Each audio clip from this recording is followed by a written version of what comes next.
All right, now we're going to get into the actual charge phase itself. Uh, Again, the French have initiative. They're the ones going to declare their charges first, which is really important because if you're charged, you can't declare a charge. So it kind of prevents the enemy from doing any of his charges. But the first thing you do simultaneously, both players, is this is where they would attach commanders to units. I know before in an earlier video I said that commanders can move during the command phase and the movement phase. That's not correct. They can actually move during the charge phase and the movement phase. And this is where they would do that move. They would basically move as an option to attach themselves to a unit involved in a melee. In this case, he has the glory task, so he's going to attach anyway. And his bonus is that in combat, in melee, that will get a +1 in addition to whatever other modifiers there are for him being attached. Ideally, even though he doesn't have initiative, he wants to attach himself to this unit of Russian hussars. So he would move up to 30 centimeters. Commanders can always move 30 centimeters to attach himself to that unit. When you do attach yourself to a unit, in whatever phase it is, if the unit you attach to has yet to move, it can still move. It's full normal distance, and the commander will continue to move with him.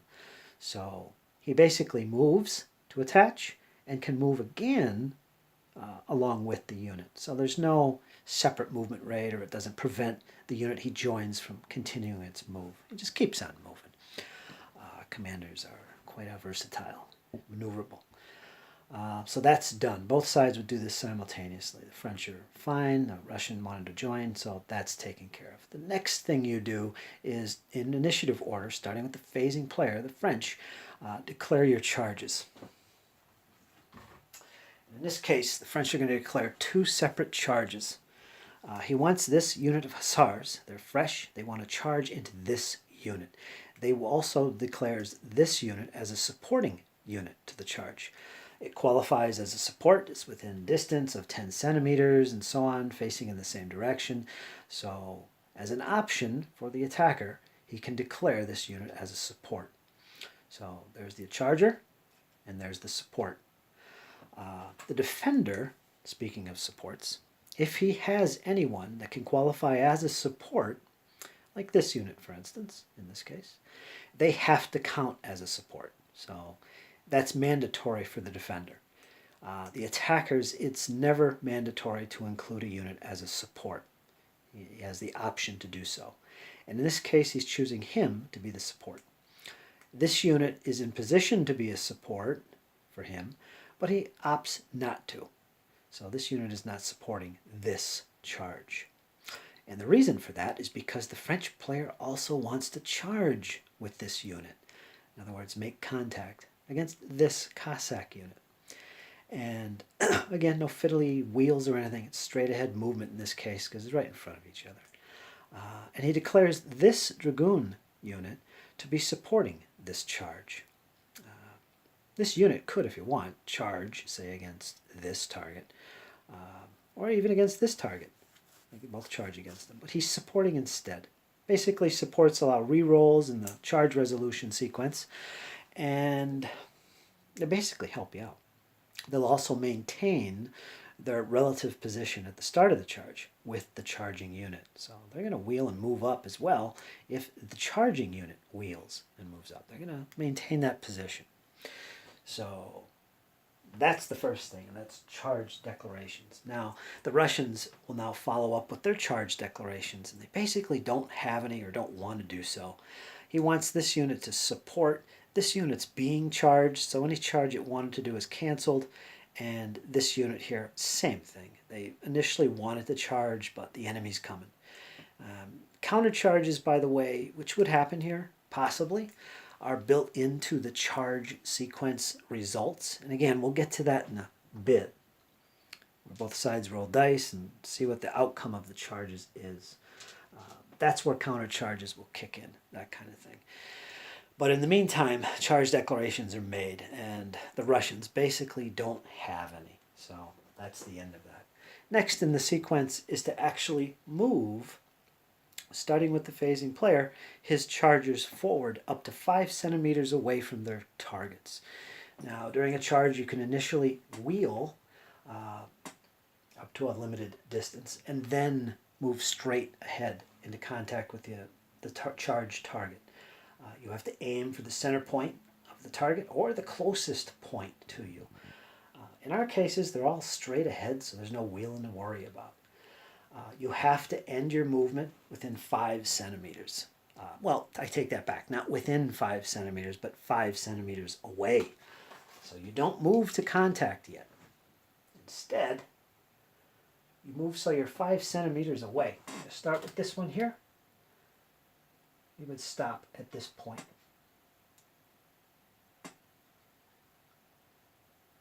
And his supports would next move, maintaining their initial position. They're about that far away from them. So these guys would also move up to that position. And the next charge unit would do likewise. And right there's our 5 centimeter maximum distance we can approach. And then it'd stop here. So this whole charge sequence is quite involving, I must say, probably more involving than any other part of the game. It's got a lot of color and a lot of interesting tidbits to it. It is a little bit fiddly, but especially when you're learning the game, but it makes so much sense. At this point, the chargers are done. The Russians don't have any. They're finished. At this point, we resolve reactions from the chargers. This is where basically the defender can shoot or form square with infantry, that kind of thing. There's also support fire for the defender if he has cannon or whatever close by with no other targets within range, where the closest target would be the charging enemy. He can shoot at him. Quite useful, but in this case there is none of that. There won't be any shooting or any other reacting in this situation. The results of all that might cause discipline tests, retreats, and all kinds of nastiness. Maybe the charge won't get through, or the charge falters, all kinds of things. But that's not the case. There's no reaction going on here because none of these guys can shoot. So basically we next go right into the actual resolution of the charge. Find out what happens as these guys move into charge distance. And both sides will roll 2d6. They're going to apply some modifiers. Sorry for moving the camera around. Let me show you what that looks like. You get an idea what I'm talking about. Both sides roll 2d6 and apply modifiers. Here's their troop grades, recruits. The Cossacks are all counted as recruits. We're going to count everybody else as line.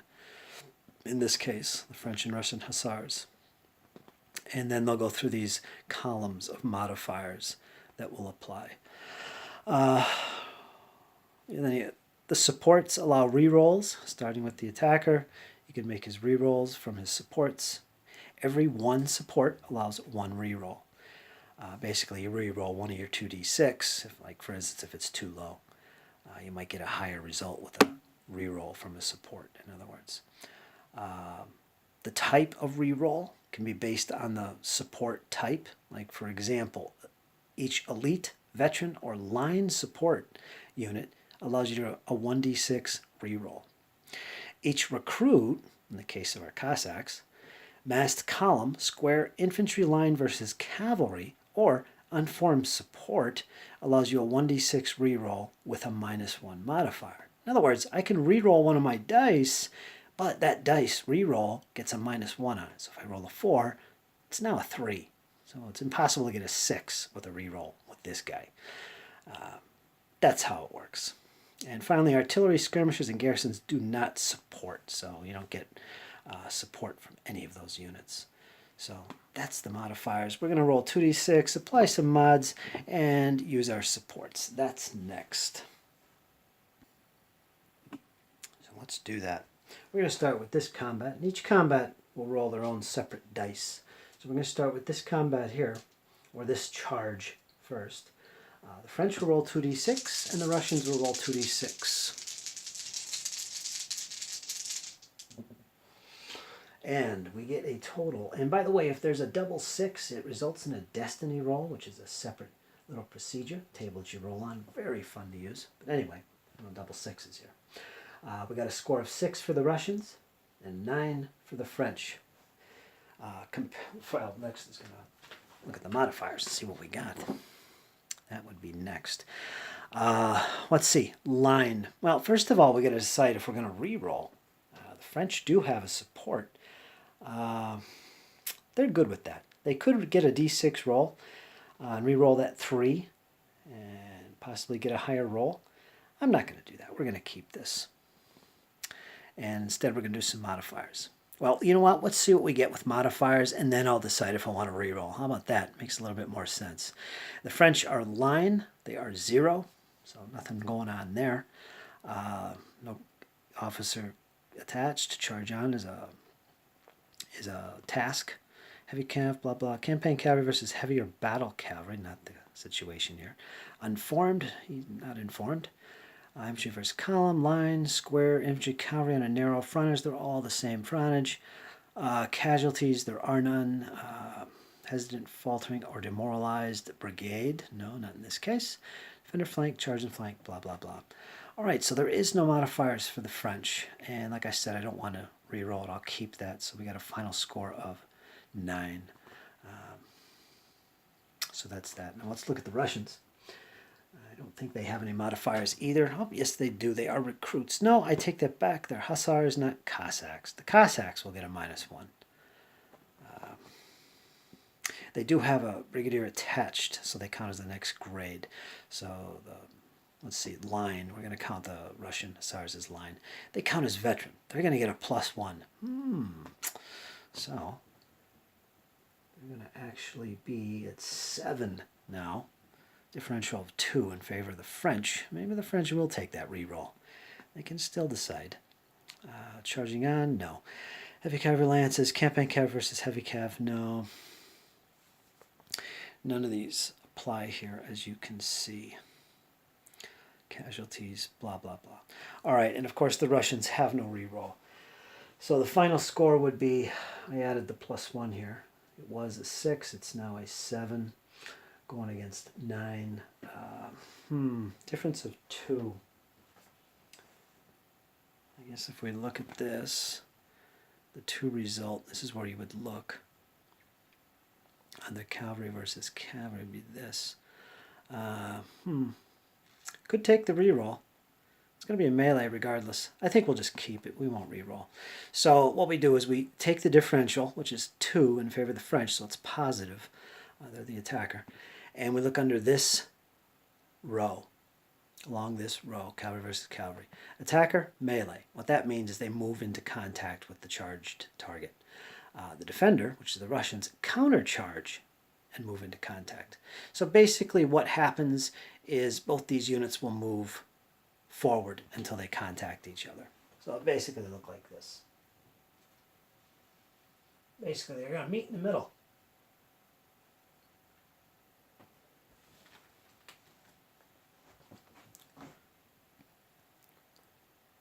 Alright, so that's the result of that charge. There will be a melee, folks.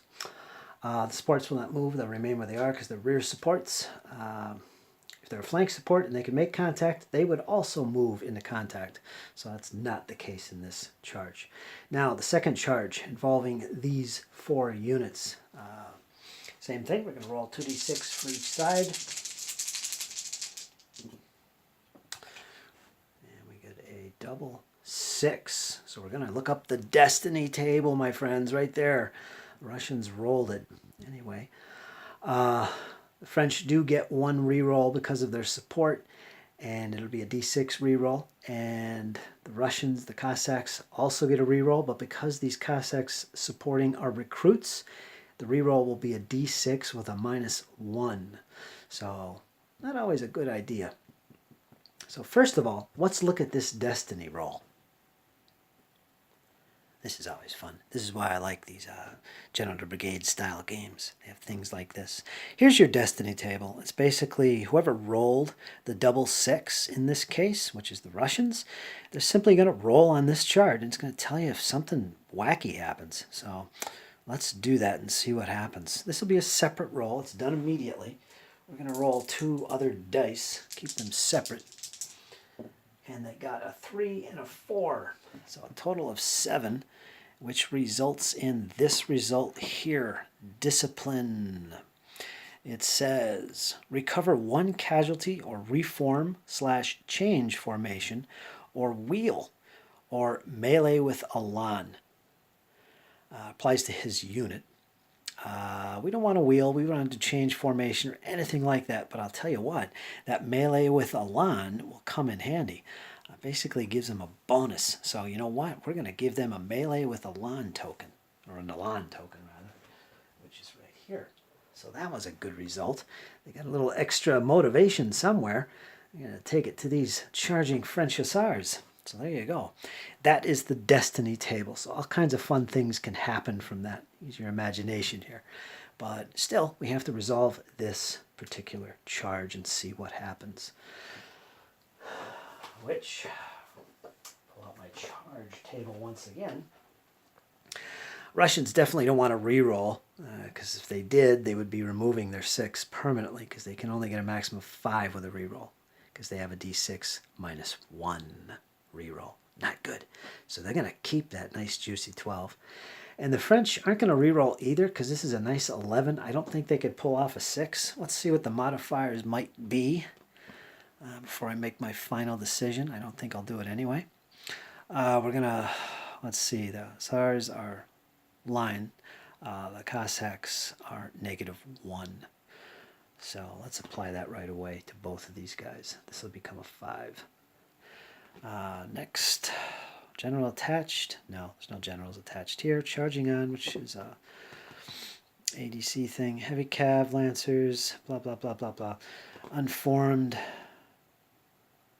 Blah, blah, blah, blah. I think the charging with Elan gives you a +1 in combat. I don't remember. I'll have to look that up.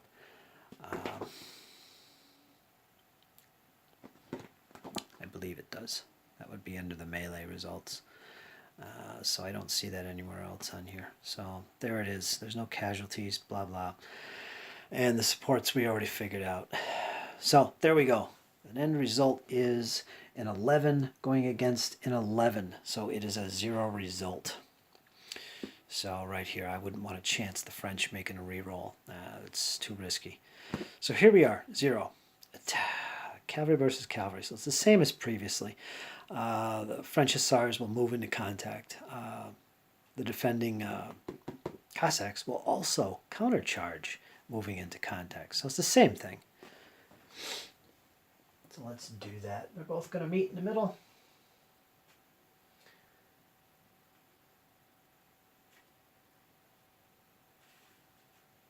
So this ought to be an interesting little melee.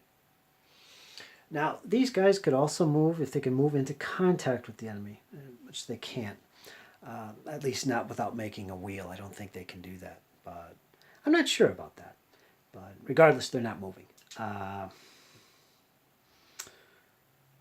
So yeah, these guys aren't moving either. All right, so that's it. We have now resolved the charge sequence. There's no more charges to resolve. And if I could just show this again. There's quite a bit of different kind of results you can get here. Some bad, some good. The charging with Elan is good because I believe it gives you a bonus in the actual melee resolution, which we will see when we actually resolve it in the melee phase. But this gives you an idea of the different kind of results. You know, the attacker can end up retreating with 1d3 casualties. It's pretty nasty. The defender taking the ground that the charger was holding previously. So they would move forward basically and occupy the charger's position. So that would not be good. That's an example of a counter charge right there. So you can see how the counter charges for cavalry are built into the results here. So there you go, folks. That is the charge sequence. It has been resolved. Quite fun, quite interesting details added to the game here. Okay, folks, the next thing to do is we're going to go into the movement phase. And it's worth noting here that anybody that took part in the charge sequence by moving, charging, supporting, that kind of thing, is not able to move and fire later in the turn. So whatever they did there, they're done. They can't move a second time or shoot a second time, that kind of thing. So we're going to go right into the movement phase next, starting, of course, with the French because they have initiative. And then comes the fire phase, and then finally the melee phase where we get to have some real fun and show you how the melee is actually resolved. So there you go, folks. That is the charge phase. Stay tuned.